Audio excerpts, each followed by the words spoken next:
Welcome to the Scottish Rite Journal podcast, an audio presentation of the Scottish Rite Journal, brought to you by the Supreme Council of the Scottish Rite, Southern Jurisdiction, Mother Supreme Council of the World. This week's article is The Masonic Hall in Athens and the Southern Jurisdiction by Andreas C. Rizopoulos, 32nd degree, and comes from the July-August 2015 issue of the Scottish Rite Journal. The Masonic Hall in Athens, Greece, is well known locally and internationally, particularly to members of the ancient and accepted Scottish Rite. After all, its image adorns the letterheads of the Supreme Council for Greece, which is the only regular and recognized Supreme Council of the country. This article presents a brief description of the history of the hall and provides a tribute to the Mother Supreme Council of the Southern Jurisdiction. The current Masonic Hall building in Greece was consecrated in 1967 on the same location as the previous hall, which was erected in 1931. The hall is the joint property of the Grand Lodge of Greece and the Supreme Council for Greece.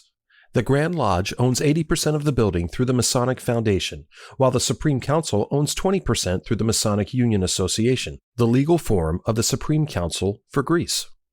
The hall building has 5 stories and a basement. In addition to the Masonic Library and Museum, the hall houses the offices of the Grand Lodge, the Grand Chapter, the Supreme Council for Greece, 6 temples, and a restaurant in the basement for festive boards. The Supreme Council has exclusive use of the temples on Wednesday, and the 2 other bodies have its use for the rest of the week. The earlier Masonic Hall building had a very turbulent life. When Athens was occupied by the Nazi forces in World War II, the Nazis declared Freemasonry illegal, and they requisitioned and ransacked the hall offices and the temples, destroying all furniture and removing all documents. Those documents were either destroyed or transferred by the Nazis to a secret location. Their fate remains unknown.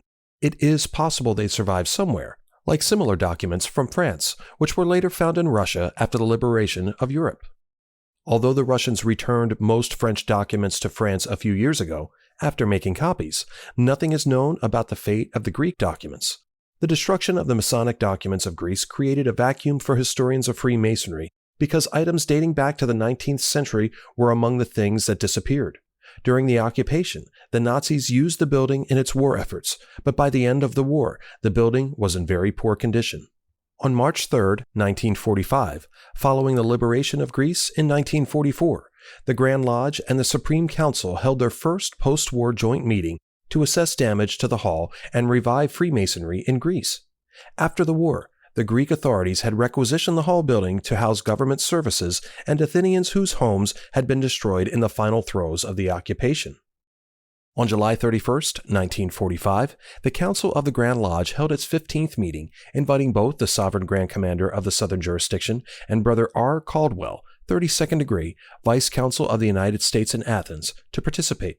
The Vice Consul learned not only of the financial problems faced by the Grand Lodge, but also the seizure and physical damage to the hall building. According to the minutes of that meeting, Brother Caldwell promised to provide support to free the building from Greek authorities and to seek financial aid in the U.S. Subsequently, Brother Caldwell pressured the local authorities to release the Masonic Hall building back to the Grand Lodge and the Supreme Council of Greece. As a result of Brother Caldwell's efforts, the hall was released, and the Mother Council of the Southern Jurisdiction collected a substantial sum for the restoration of the hall. Its members also raised large quantities of food and supplies for suffering Greeks in Athens. Through the Greek Supreme Council, the food supplies were given to needy Greeks and the money was used to restore the hall. Ever thankful for the help of the Southern Jurisdiction, the Grand Lodge accepted the Sovereign Grand Commander's proposal to name Brother Caldwell an honorary life member and honorary senior Grand Warden of the Grand Lodge of Greece. The Supreme Council of Greece had already honored Sovereign Grand Commander John H. Coles, electing him Honorary Sovereign Grand Commander of Greece.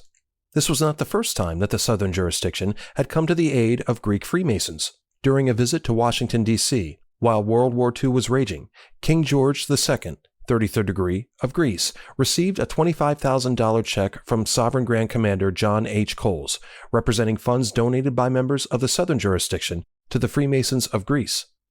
Unfortunately, the large amount never reached the Greek Supreme Council. According to Prime Minister E. Tsouderos, the Greek government in exile decided to distribute the donated funds themselves, taking full credit for raising the money and not crediting the Mother Council. With the generous help of the Southern Jurisdiction, the Masonic Hall was restored to its former condition, and post-war Freemasonry soon flourished. 70 years after the war, I consider it a fitting time for a well-deserved tribute to the Mother Council from thankful Greek Freemasons. Any accompanying photographs or citations for this article can be found in the corresponding print edition. The Scottish Rite Journal is published by the Supreme Council of the Scottish Rite, Southern Jurisdiction, Mother Supreme Council of the World. Mark Dreisenstock, 32nd degree, KCCH, Managing Editor. I'm your host, Matt Bowers.